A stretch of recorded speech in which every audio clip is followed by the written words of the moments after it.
För att lägga till en ny produkt går vi till Store, trycker på bildsidan, Produkter, väljer ett namn, skriver in ett SKU-nummer, tar ner ett pris, extra försäljningspris om det behövs. Du anger en beskrivning och ytterligare beskrivning om det behövs.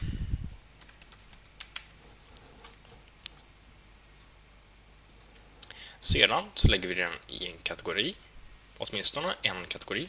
Du kan välja flera stycken. Sedan väljer du ett varumärke. Och sedan så väljer du att lägga de senaste varorna om du vill. Du klickar i den här. Och sedan så kommer det upp en text som frågar mer eller mindre om du har flera stycken av samma produkt fast i olika färger. Om du har det så trycker vi i den här nedan istället. I någon av de här rutorna här nere. Du kan även lägga till nya variationer. Och självklart vill du ha reda på när produkten börjar ta slut. Så då klickar vi här också. Här nere så anger vi hur många vi har av varje variation. Om du har den röda till exempel kan du ha 20 stycken. Den blåa kanske innehåller 5 stycken. Den gröna kanske innehåller 7 stycken. Och den orangea innehåller 44. Om nu så inte är fallet, att du inte har fler variationer, som du bara har en utav dem, då anger vi lagermängden här uppe istället. Och den är 43 stycken, exempelvis. Här anger vi vikt, kilogram eller gram, höjd, bredd, längd, hur mycket taxan ligger på och om du vill skippa frakten för denna vara. Hoppar över detta område. Nu ska vi testa att lägga upp filer till den här produkten också. Då har vi en flashspelare här. Och vi har en webbläsar-filletare här. För den som inte har Flash installerad på sin dator rekommenderas den här. Annars trycker vi på den här. Den här är standard vanligtvis. Har du Flash installerat, vilket de flesta har, så är det bara att trycka på den. Du kan välja dina produkter. Du kan välja hur många som helst genom att trycka på en produkt, hålla inne Shift och välja flera stycken.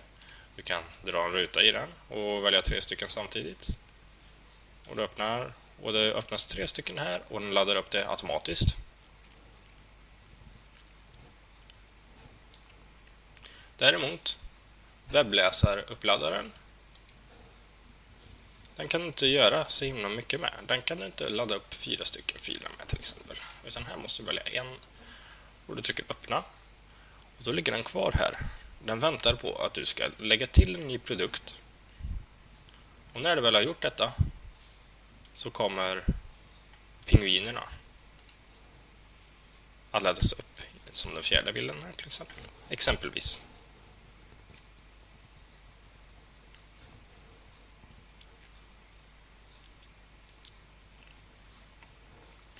Om vi tittar här nere nu så ligger pingvinerna som den fjärde bilden.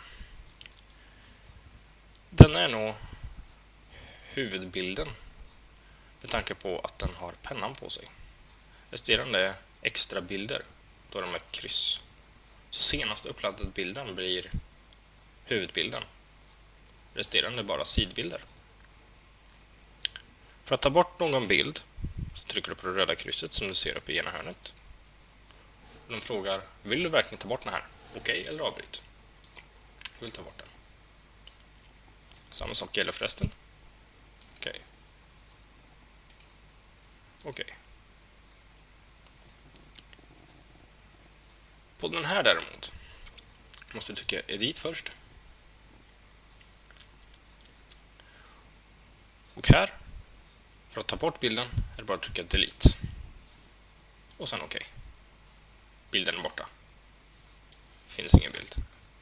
Vi uppdaterar produkten. Det var nog allt.